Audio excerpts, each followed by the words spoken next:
Este es el lugar donde se dice que fue enterrado Mozart. El sepulturero Joseph Rothmayer probablemente procediera al enterramiento con las primeras luces del alba del 8 de diciembre de 1791.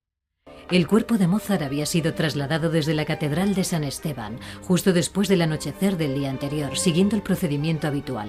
El cementerio de St. Marx, nuevo por aquel entonces, está situado a algo más de una hora de camino desde el centro de Viena, por razones de higiene, pero también porque el emperador deseaba evitar las pompas fúnebres excesivas.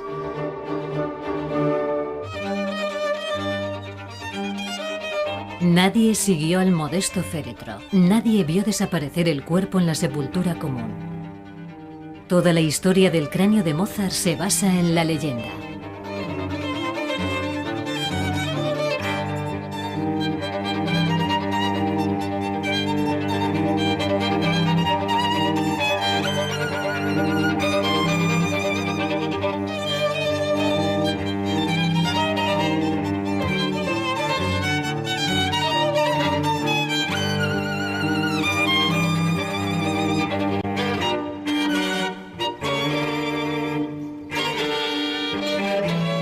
Mozart permaneció enterrado en el cementerio de St. Marx durante solo 10 años, hasta que el sepulturero Rothmayer tuvo que exhumar el cuerpo para hacer sitio a otro enterramiento.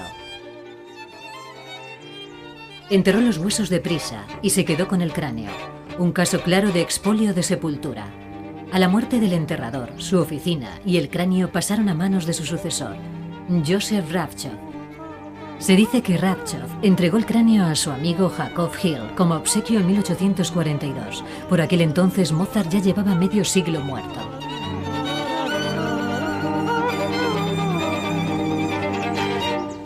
La tumba de Mozart no se descubrió oficialmente hasta 1855, cuando se colocó una lápida conmemorativa en el emplazamiento de la misma.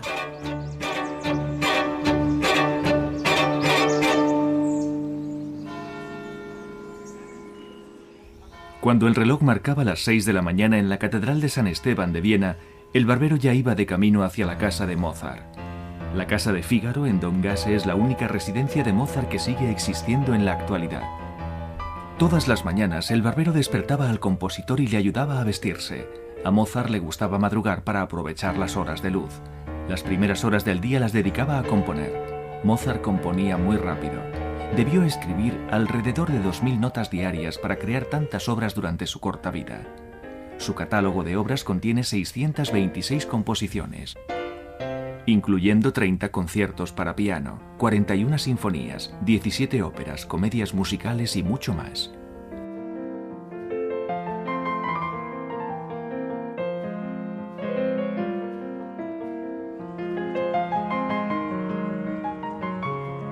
El misterioso cráneo de Mozart ha estado en posesión de su ciudad natal, Salzburgo, desde 1902.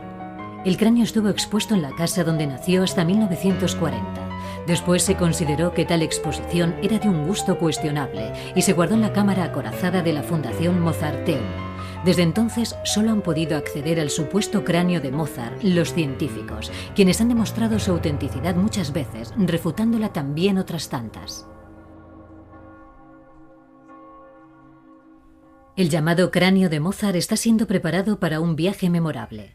Su destino es el Instituto Forense de la Universidad de Innsbruck. Por primera vez se utilizará el análisis de ADN para determinar si este cráneo perteneció realmente a Wolfgang Amadeus Mozart.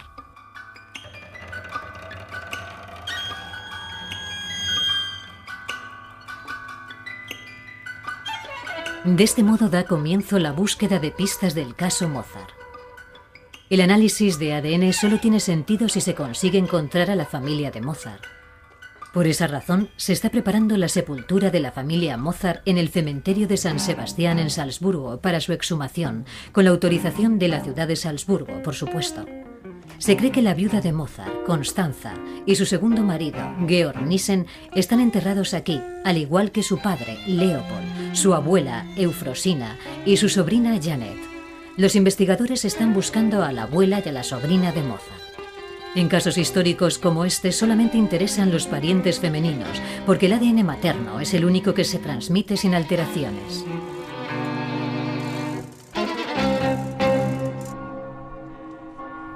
San Sebastián es la única posibilidad. La madre de Mozart falleció en París y fue enterrada en un cementerio sobre el cual se ha construido, habiendo desaparecido para siempre. En Salzburgo también se encuentra la tumba de la hermana de Mozart, Ana María, conocida por Nannerl. Fue enterrada en una tumba común del cementerio de San Pedro. Sus restos ya no se conservan porque este tipo de sepulturas han sido normalmente vaciadas en muchas ocasiones para hacer sitio a otros cuerpos.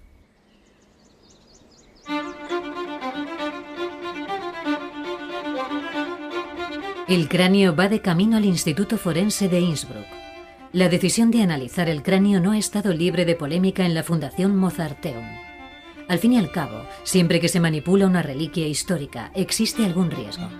Sin embargo, solo el análisis de ADN podrá determinar si el cráneo es genuino o no. Además, en el fondo, la Fundación no cree que su misión deba ser la de honrar una reliquia cuestionable, sino más bien la de cultivar activamente la obra de Mozart.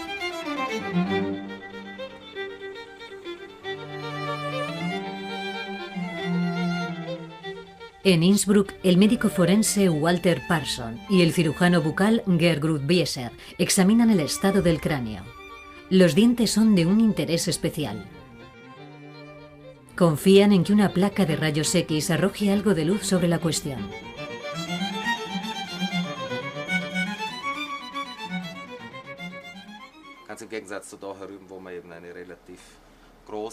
Para los rayos X se utilizan dos dientes intactos. Cualquier deterioro del esmalte puede contaminar la pulpa dental, inutilizándola para su análisis. Con un material tan antiguo, el éxito del proyecto podría ser incierto. Confío en obtener algún resultado. En otras palabras, confío en encontrar ADN suficiente en el diente para poder producir algún resultado. Una vez extraídas las muestras comparativas, lo sabremos con seguridad. Para garantizar la objetividad de los resultados, todas las pruebas se llevan a cabo por duplicado. El colega de Parson se encuentra en Estados Unidos.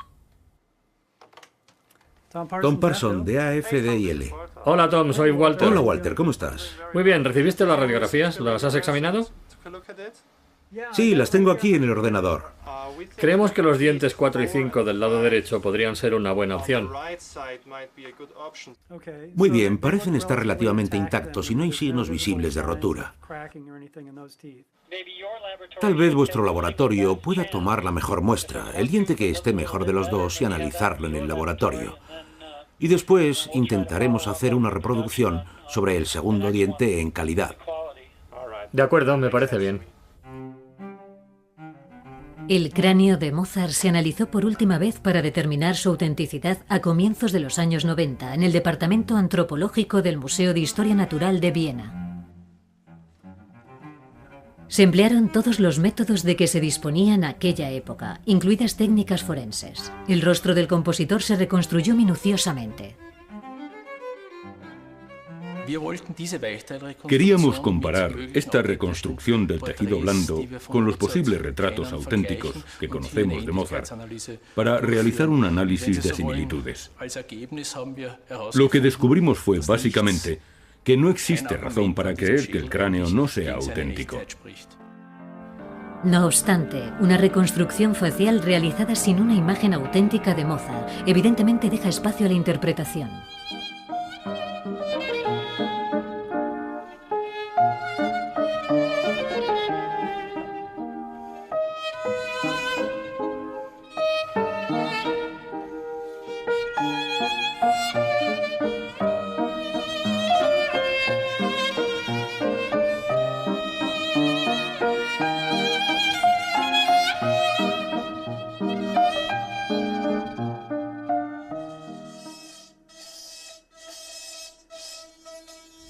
En el Instituto de Medicina Forense de Innsbruck, los científicos se disponen a extraer dos dientes del cráneo.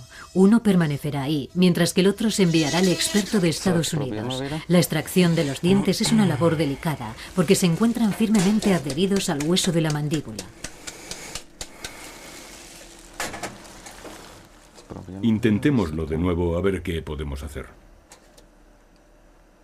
¿Sale? No. Todavía no.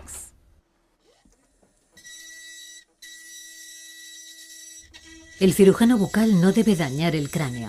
El cráneo es bastante delicado desde que en el siglo XIX, al intentar prepararlo, cerraran su base completamente.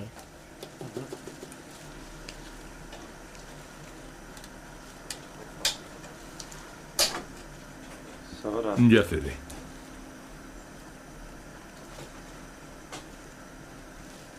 Una vez extraídas las piezas dentales, se podrán excavar las muestras comparativas en Salzburgo.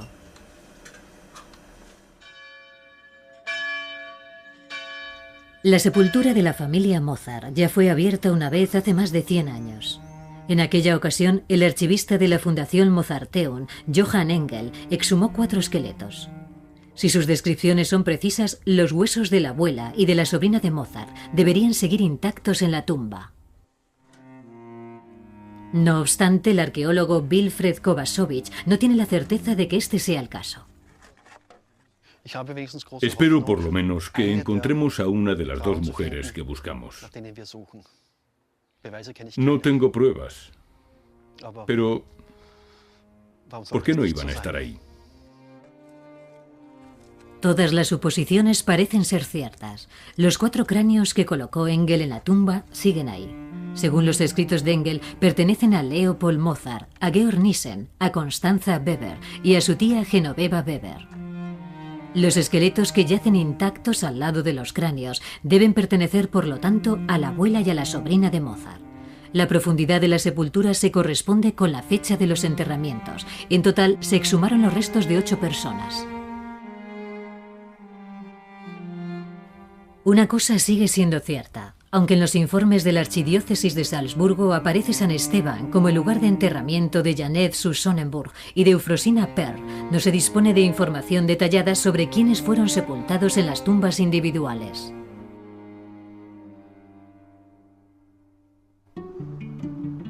Laboratorio de Identificación de ADN de las Fuerzas Armadas de los Estados Unidos en Rockville, Maryland. Tom Parson es un experto en casos históricos. Fue Parson quien demostró hace algunos años que los restos del último zar de Rusia y de su familia eran auténticos. En el laboratorio también se lleva a cabo la identificación de restos de soldados. En un congelador gigante se guardan más de 4 millones de muestras de sangre de miembros del ejército.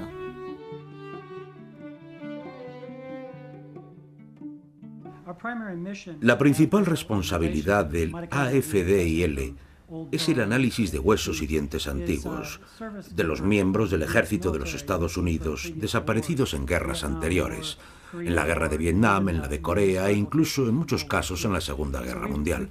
De modo que hemos analizado miles de casos de este tipo, de los cuales el diente de Mozart es perfectamente representativo. El diente del cráneo de Mozart acaba de completar un largo viaje. Se ha limpiado y ahora se seccionará para extraer la pulpa dental del interior del diente. En el Instituto de Medicina Forense de Innsbruck se encuentra el Laboratorio Central Austriaco, pero también realizan análisis para los países vecinos. Aquí fueron identificadas, por ejemplo, todas las víctimas europeas del tsunami del sureste de Asia. El director del instituto, Richard Hightower, supervisa todas las muestras de ADN legalmente relevantes de Austria.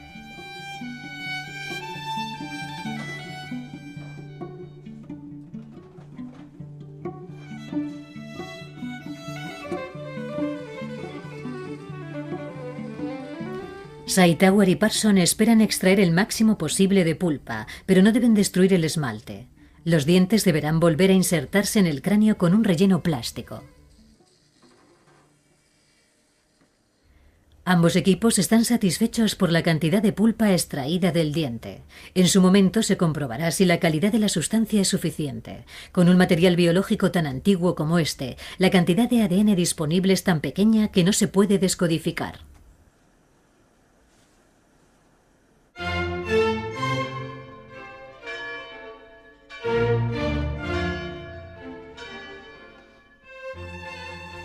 El 27 de enero de 1756 nacía Wolfgang Amadeus Mozart en esta casa. Era el 7º y último hijo de Ana María y Leopold Mozart. Solo 2 de sus hijos sobrevivieron. Wolfgang Amadeus nació en una familia poco corriente. A sus padres Leopold y Ana María se les consideraba la pareja más atractiva de Salzburgo, y su matrimonio era una de las pocas relaciones de la época que estaba verdaderamente basada en el amor. No tardaron en descubrir que su hija, Nannerl, poseía un don especial para la música, pero sería su hijo pequeño quien asombraría al mundo entero con su talento, ya incluso de niño. Leopold Mozart ha recibido muchas críticas por el modo en que comercializó los prodigios de su hijo, pero aquellos viajes concedieron a los niños la oportunidad de familiarizarse con otros países y otras lenguas. Nunca vieron el interior de una escuela. Su padre fue su único maestro, extraordinario por otra parte. Su método para violín se hizo muy popular en aquella época y todavía se sigue utilizando hoy en día.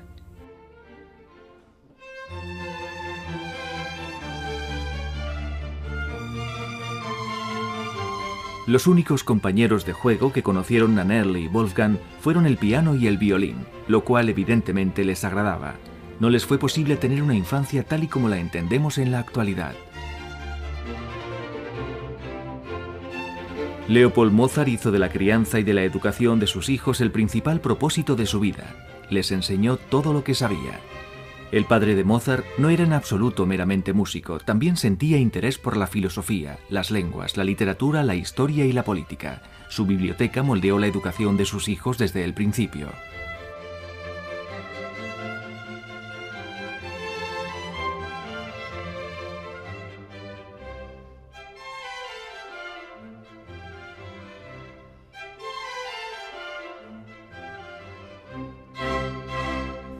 Por aquel entonces, Salzburgo era una ciudad pequeña y retirada, pero los Mozart eran una familia cosmopolita que participaba en los eventos de la época. En Londres, Leopold Mozart adquirió unos microscopios modernos, astronómicamente caros, que dejaba utilizar a sus hijos.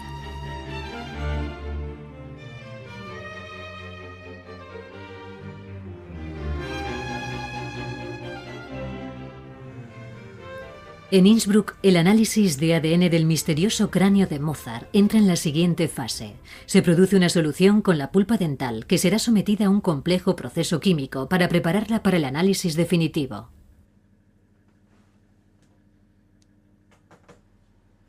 A Walter Parson le cuesta contener su curiosidad y está impaciente por descubrir si el cráneo es auténtico o no, aunque como científico se muestra escéptico y reservado. En el pasado se han utilizado otros métodos para analizar el cráneo que no proporcionan resultados tan definitivos como un análisis de ADN. Resulta muy interesante utilizar esta tecnología para responder a una pregunta tan históricamente relevante como esta. En Rockville, un robot se encarga de los preparativos químicos. Parson y Parsons se mantienen informados el uno al otro constantemente a través del correo electrónico. En el depósito del Museo Municipal de Salzburgo, los médicos forenses austriacos se ocupan de los esqueletos de la tumba de Mozart. En primer lugar, se determina la edad y el sexo de los huesos, utilizando métodos convencionales. Los resultados corresponden a lo esperado. No existe casi ninguna duda acerca de los restos atribuidos a la sobrina de Mozart, Janet, fallecida a la edad de 17 años, en 1805. Las placas de crecimiento del esqueleto de la muchacha todavía no están completamente osificadas. Wilfred Kovacevic, encargado de la exhumación, ayuda a los médicos forenses a clasificar los restos descubiertos. En el diagrama se puede apreciar la posición de los esqueletos que exhumamos. El esqueleto 1 es el más reciente de las tumbas que hemos excavado. Una vez completado el documento, se toman muestras de los fémures. Estas muestras de huesos son un procedimiento estándar para llevar a cabo el análisis de ADN. Se toman muestras de los 8 esqueletos.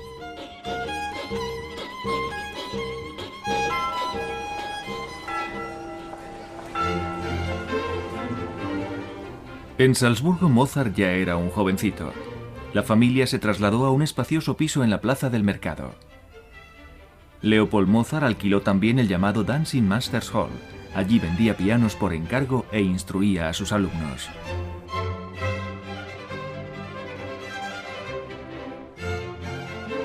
Más que conciertos, en la casa se podían escuchar disparos e impactos de proyectiles. A la familia Mozart le encantaba jugar al tiro al blanco. Utilizaban un tipo de pistola de aire comprimido para acertar en las dianas. Ana María mencionaba este pasatiempo en sus diarios más que los conciertos. Los discos de la diana se colocaban siguiendo exactamente las instrucciones de Mozart. Aquí vemos a su hermana Nannerl con el Fox Terrier Pimper y a un hombre observando las posaderas de otro. Por aquel entonces ya había cumplido los 20 años, y evidentemente Mozart empezaba a sentirse oprimido en Salzburgo. Pensaba que esta no podía ser la ciudad donde iba a pasar el resto de su vida, entre otras cosas porque no disponía de una buena orquesta ni de un teatro de ópera. Este conflicto se manifestó claramente cuando la persona que daba empleo tanto al padre como al hijo fue sustituida por otra. Los Mozart trabajaban como músicos de la corte para el príncipe arzobispo de Salzburgo.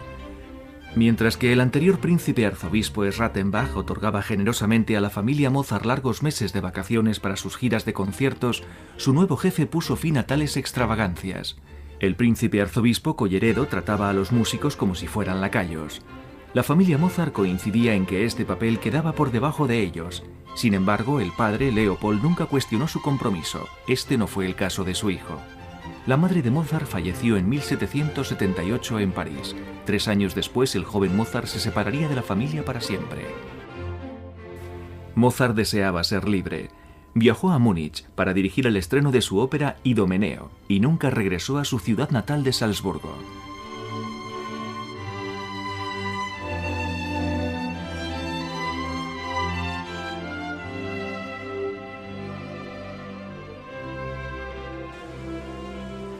La invitación de Colleredo a Viena no fue amistosa.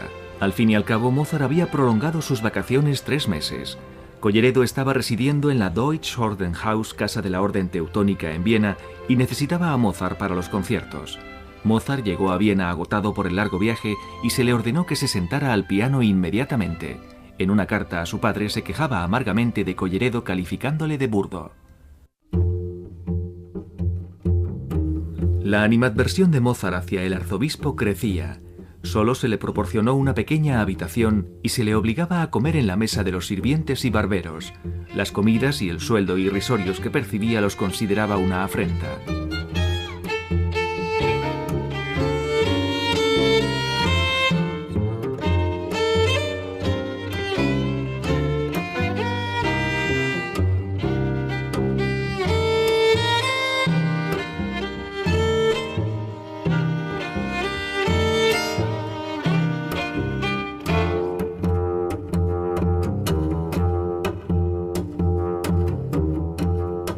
Fue en la Deutsche Ordenhaus donde las cosas empezaron a empeorar. Mozart escribió una petición solicitando que lo liberaran de sus responsabilidades. En Salzburgo, Leopold intentaba evitar lo peor. Le pidió al duque Arco, un antiguo amigo de la familia al servicio del príncipe arzobispo, que apaciguara el ánimo del joven.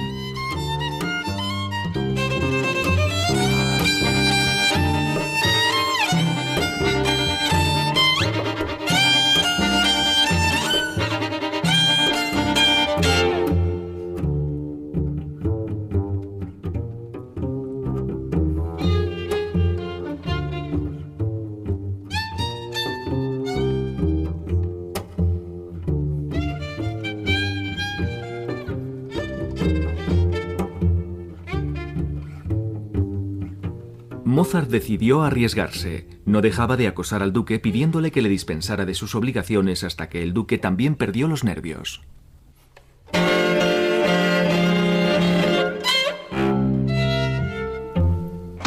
Con un portazo mandaron a Mozart de camino a un futuro incierto como artista por su cuenta. Aún sigo lleno de indignación, escribía a su padre, mencionando casualmente que se encontraba visitando a unos viejos amigos, la familia Weber.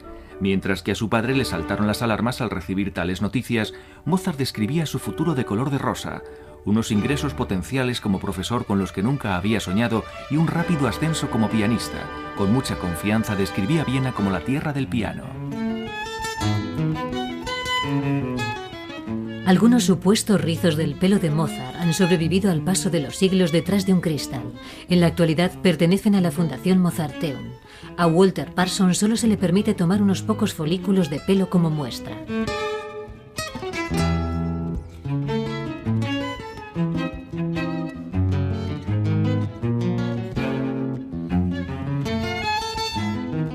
La idea es extraer información genética del cabello. Sin embargo, el éxito de este proyecto es incierto, pues el ADN suele estar destruido en los folículos de un pelo tan antiguo como este.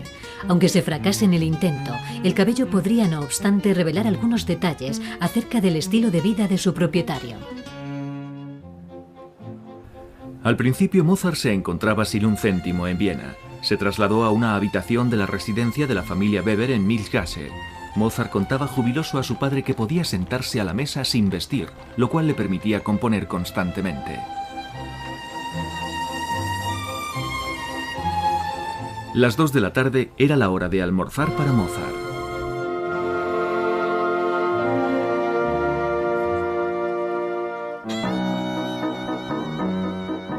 El compositor detestaba comer solo. Aceptaba cualquier invitación que prometiera almorzar en compañía de otros. Prefería visitar a sus alumnas de piano a la hora del almuerzo y así se convertía en el invitado a cenar de muchas de las casas nobles de la ciudad. Mozart se citaba incluso con otros músicos y libretistas alrededor del mediodía para concluir en un almuerzo de trabajo.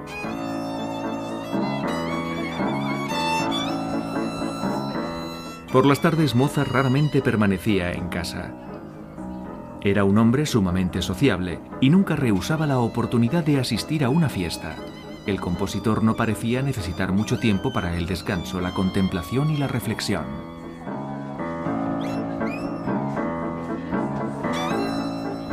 Mozart era un gourmet. En sus cartas hablaba con pasión de la deliciosa carbonade, de capones tiernos y de buen pescado. Muchas de las referencias eran casi de naturaleza disipada. No en vano, Mozart ya lucía papada a la edad de 30 años.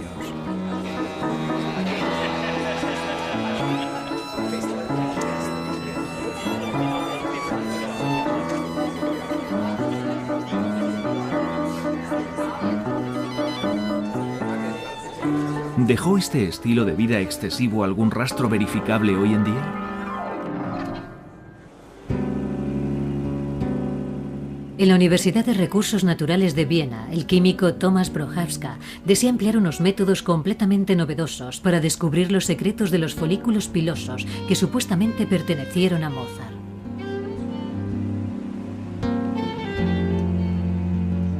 Se proyecta un rayo láser sobre cada una de las muestras para separar una capa de la superficie tan fina como una cuchilla de afeitar. La sustancia se evapora dentro de un espectrómetro de masa, donde las moléculas se recolocan ellas mismas según el peso y el tamaño. Esto permite visualizar todos los elementos retenidos en el cabello. El análisis se centra en los metales pesados. Existen otros elementos ahí, como el mercurio, que se empleaba ampliamente como medicamento en aquella época, en el caso de algunas enfermedades de transmisión sexual, por ejemplo. Supuestamente el padre de Mozart, que era un lego en materia de medicina, solía tratar a su hijo con medicamentos que preparaba él mismo. De manera que encontramos varios elementos, entre ellos mercurio, plomo, arsénico o antimonio, empleados también como medicamento. Cuando sus hijos estaban enfermos, Leopold Mozart supuestamente les suministraba una sustancia denominada polvo de margrave, una atrevida mezcla compuesta, según cuentan, de unicornio, momia y mercurio. Este metal pesado tóxico se empleaba en numerosos medicamentos de la época. El envenenamiento por mercurio provoca depresión, fiebre, escalofríos, sarpullidos y en algunos casos incluso la muerte.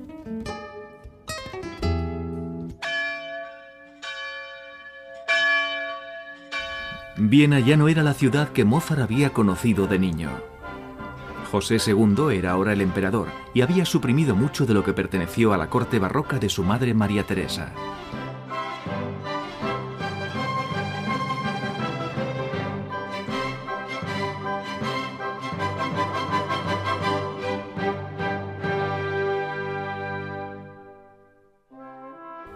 Al joven emperador no le preocupaba la etiqueta de la corte. Recortó gastos drásticamente.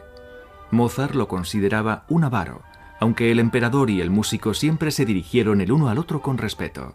José II reverenciaba a Mozart, pero se negaba a conceder al compositor el puesto remunerado en la corte que Mozart deseaba.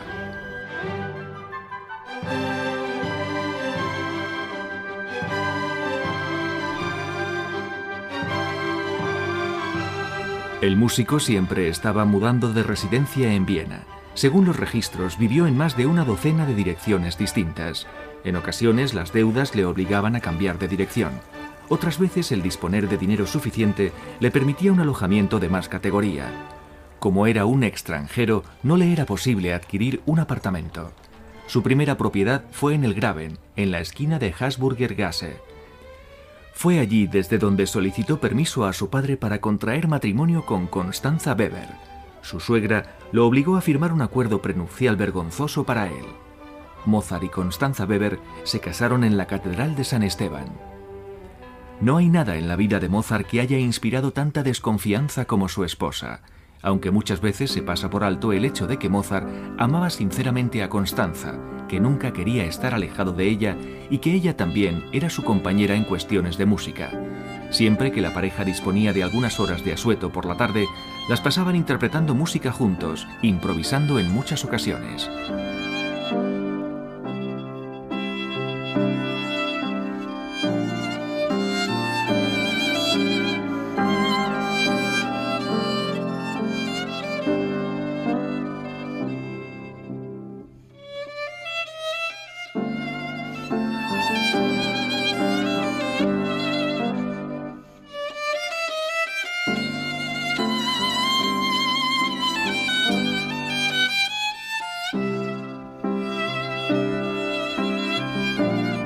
La familia Mozart llevaba una vida ajetreada.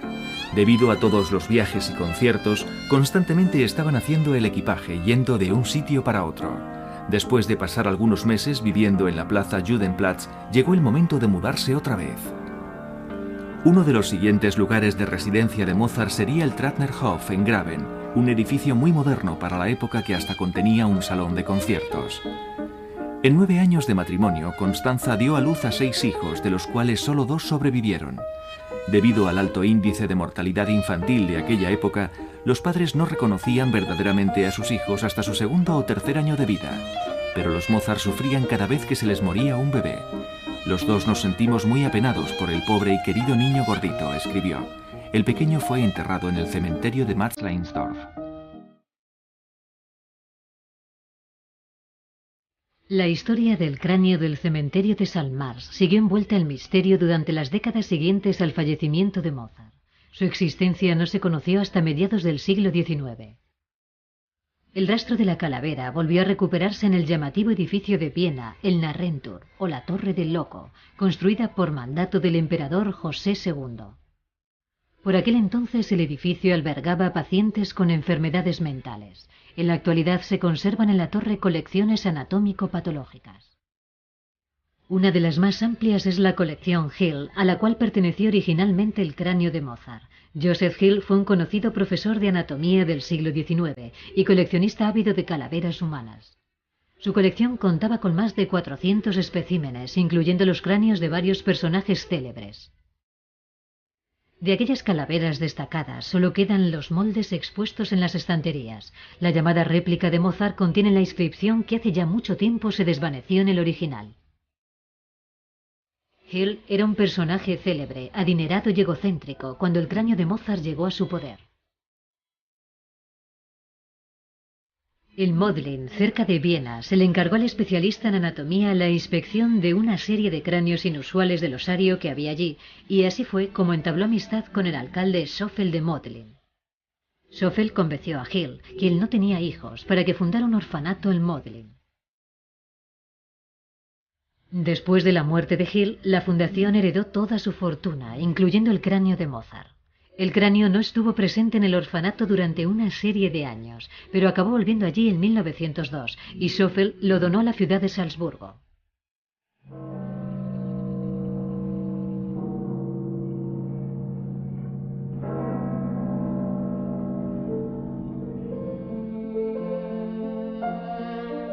Es bien conocido que Mozart apenas se relajaba. Sin embargo, le gustaba leer. Y leyó mucho. Siempre que una fiesta le aburría, se retiraba con un libro. La biblioteca del compositor revela sus múltiples intereses. Igual que hiciera su padre, Mozart adquirió libros para su hijo, un atlas y un libro de geografía elemental para niños. El compositor leía obras de filosofía y conocía a algunos de los autores personalmente. También le interesaban la historia natural y las obras espirituales y de entretenimiento. Naturalmente muchos de sus libros eran libretos, los cuales leía con frecuencia buscando siempre nuevo material para sus óperas.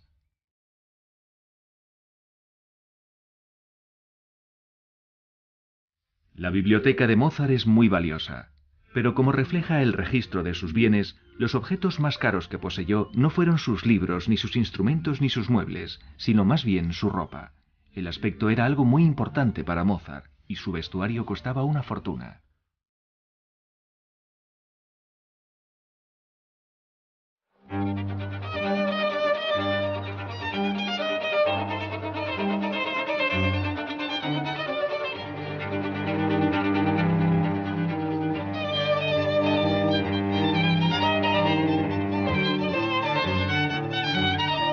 Mozart y el dinero, un tema complicado.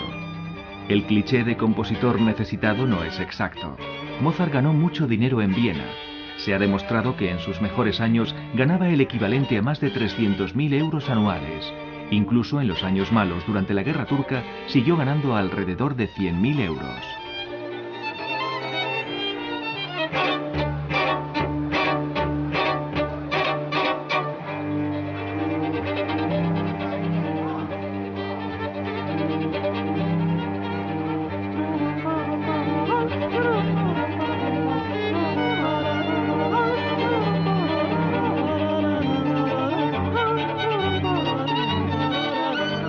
Mozart no administraba bien su dinero. Cuando lo tenía lo gastaba a manos llenas. Cuando no lo tenía amontonaba deudas incontroladamente y solo saldó una parte de ellas. No existe una explicación fiable de a dónde fue a parar todo el dinero.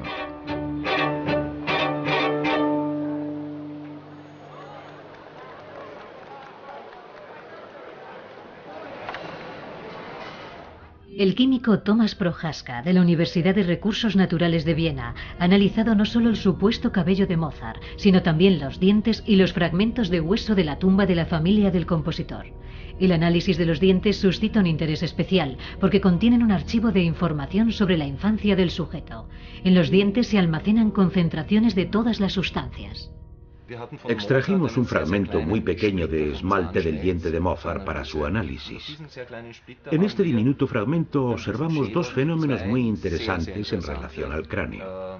La concentración de antimonio es muy alta en el esmalte de este diente en comparación con otros individuos del mismo período. Y lo mismo sucede con la concentración de arsénico. Este resultado corresponde a la infancia de Mozart y a sus primeras enfermedades. El químico también visitó el depósito del Museo de Salzburgo para tomar muestras de cada uno de los esqueletos exhumados de la sepultura familiar. Los últimos 10 años de la vida de una persona fallecida quedan almacenados en sus huesos. Aquí lo interesante es que la concentración de plomo en los huesos del cráneo que atribuimos a Mozart es significativamente inferior a la de otras muestras del mismo período. Esto podría deberse a varias razones. Lo más probable es que este individuo viviera circunstancias completamente diferentes. En otras palabras, que tuviera un estilo de vida diferente y una alimentación también distinta. Pudo haber bebido menos vino o menos agua de las cañerías de plomo. Por lo tanto, el supuesto cráneo de Mozart está libre de metales pesados. Sin embargo, las muestras de la tumba de Salzburgo están contaminadas. ¿Tuvo Mozart un estilo de vida más saludable que sus familiares? Los folículos pilosos reflejan la situación actual del momento en que fueron cortados. Cuando examinamos los folículos pilosos de Mozart, generalmente no encontramos niveles significativamente elevados de ningún metal pesado. En otras palabras, no se aprecia envenenamiento agudo en ninguna parte, además del mercurio. En uno de los cabellos encontramos una concentración muy alta de mercurio, lo cual indudablemente indica que en cierto momento de su vida ingirió una cantidad muy elevada de mercurio, en forma de veneno o de medicamento que contuviera esa sustancia. Solo uno de los cabellos contiene mercurio. Sin embargo, no se sabe con certeza si el cabello perteneció a Mozart realmente.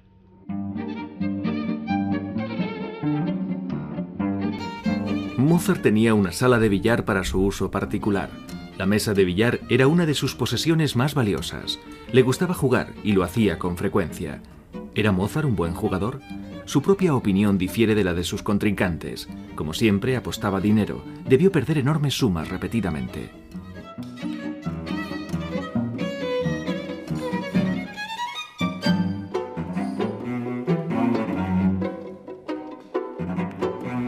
Los historiadores coinciden en que difícilmente puede existir otra explicación a las deudas de Mozart.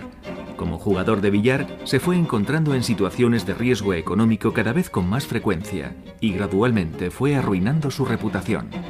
Las cartas suplicantes que escribió a su hermano masón Puchberg son penosamente claras. Mozart hablaba de honor y de crédito. Solo a las deudas de juego se les hace referencia como deudas de honor.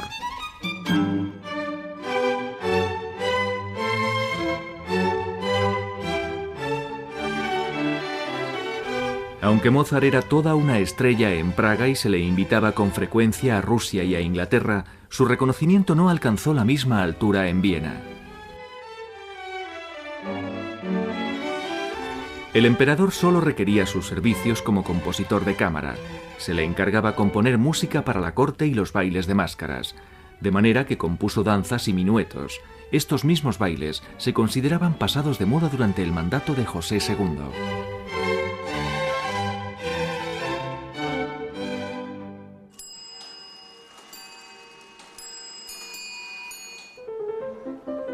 Mozart ganó mucho dinero como virtuoso del piano. Cuando más éxito alcanzaba era cuando él mismo interpretaba la música. Como cualquier estrella, Mozart solo tocaba su propio instrumento. Esto significaba que todos los días su piano debía ser trasladado de un lugar a otro de la ciudad.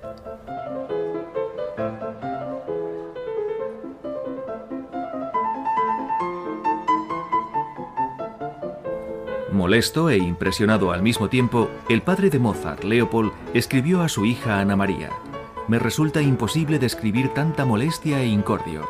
El piano de cola de tu hermano ha sido trasladado de la casa al teatro o a otra casa al menos 12 veces desde que estoy aquí».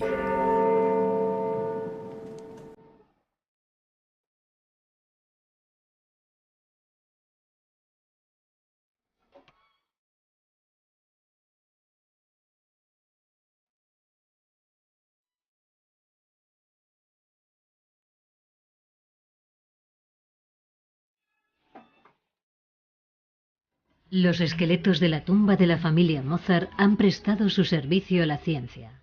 El arqueólogo Kovačević los prepara para volverlos a inhumar. Deposita los huesos en unos contenedores resistentes a la corrosión. Todos los detalles de la exhumación han quedado documentados para el futuro en el Archivo Municipal de Salzburgo.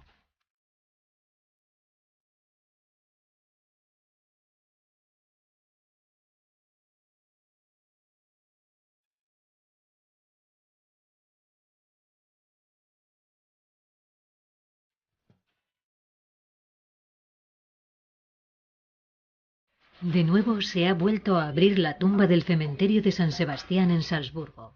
El sepulturero vuelve a colocar los huesos sobre la tierra.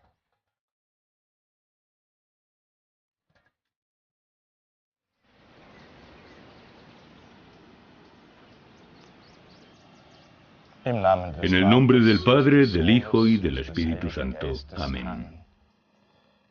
Confiando en la gracia divina del Señor, recemos por quienes están enterrados aquí y por aquellos que serán enterrados aquí de nuevo.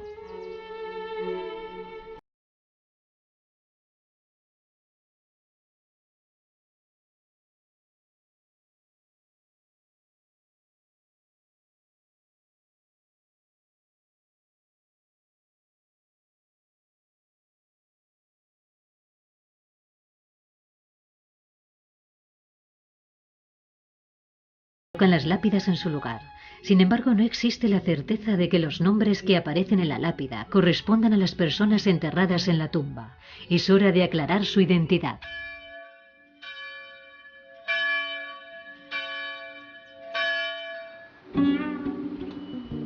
En Rockville, los análisis entran en una fase decisiva. El ADN se vuelve visible en la cámara de electroféresis. Acabo de introducir en este instrumento un disco con las secuencias que hemos obtenido del diente de Mozart. Han sido sometidas a unas reacciones químicas que ahora, una vez introducidas en el equipo, nos permitirán leer base por base la información con toda precisión. Lo que estamos haciendo con este instrumento es leer el contenido genético de Mozart.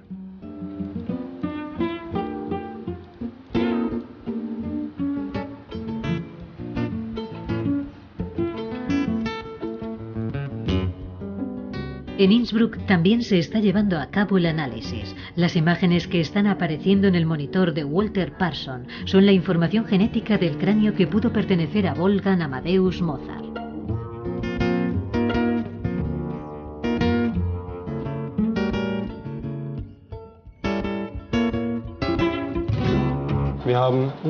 Estamos obteniendo unas señales inesperadamente altas, que pueden deberse al hecho de que hayamos extraído una gran cantidad de ADN del diente y de que hayamos podido analizar el ADN mitocondrial.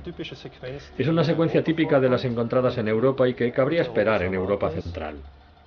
El laboratorio de Tom Parsons en Estados Unidos obtuvo exactamente los mismos resultados que hemos obtenido nosotros en Innsbruck, de modo que eso corrobora completamente nuestro análisis de los datos.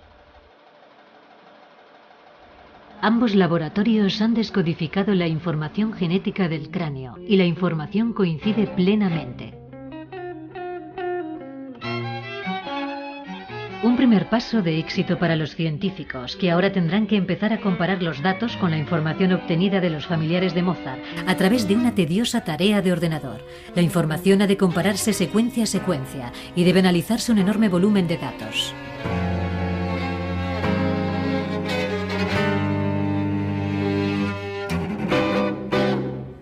Walter Parson explica que los individuos deberán ser relacionados entre sí utilizando la información genética maternal.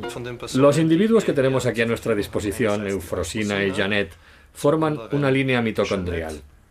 En otras palabras, deben ser relacionados a través del ADN mitocondrial y poseer el mismo ADN mitocondrial. Si el cráneo perteneció realmente a Mozart, deberá tener el mismo ADN mitocondrial que las dos mujeres.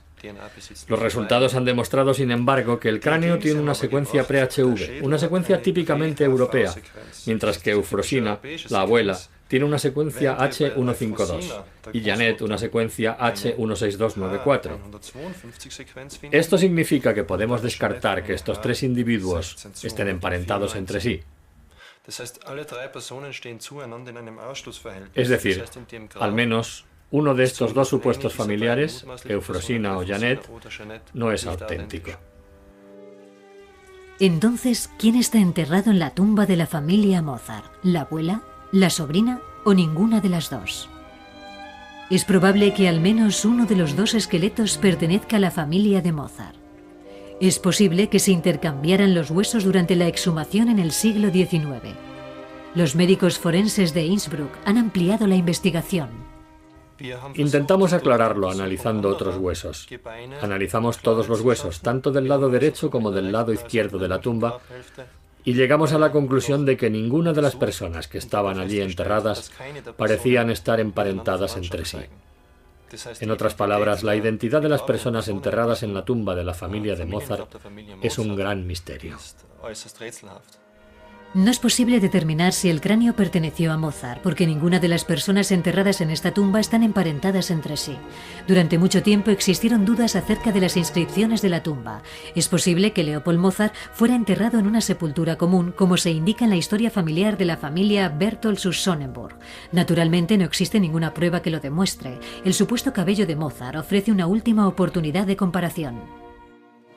El análisis del cabello arrojó resultados similares. En ambos casos disponíamos de resultados utilizables. Ambos procedían de personas no emparentadas entre sí. Ninguna estaba relacionada con la persona a quien perteneció el cráneo. Fallece Mozart. El 20 de noviembre de 1791 Mozart se acostó sintiéndose enfermo. Sufría un ataque agudo de reumatismo. Los médicos lo trataron con paños fríos, sangrías y vomitivos para inducir el vómito, debilitando así al compositor enfermo. Se tiene constancia de que los discípulos de Mozart, Süssmayer y Eibler, anotaron las indicaciones que les iba dando el maestro desde su lecho de enfermedad para terminar su requiem.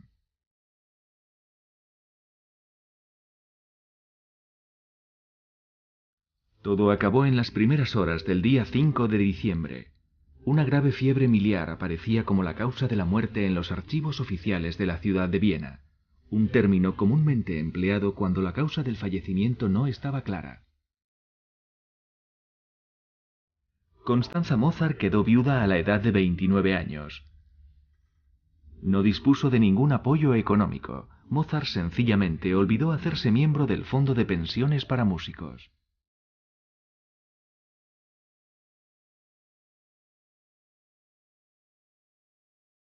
El primogénito del compositor tenía 7 años y su hijo menor ni siquiera había cumplido 6 meses de vida.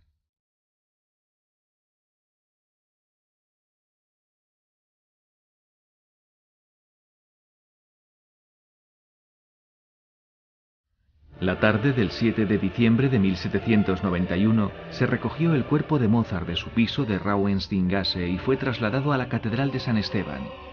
Al portador de la cruz lo seguían el sacerdote y después el féretro, transportado por 4 hombres vestidos con abrigos largos. 4 niños portando faroles acompañaban al cortejo fúnebre.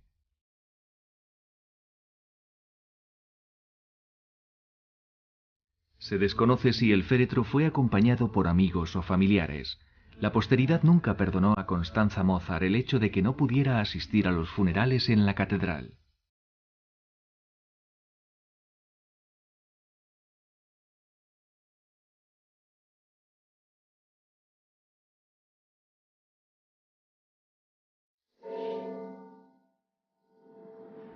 Es medianoche.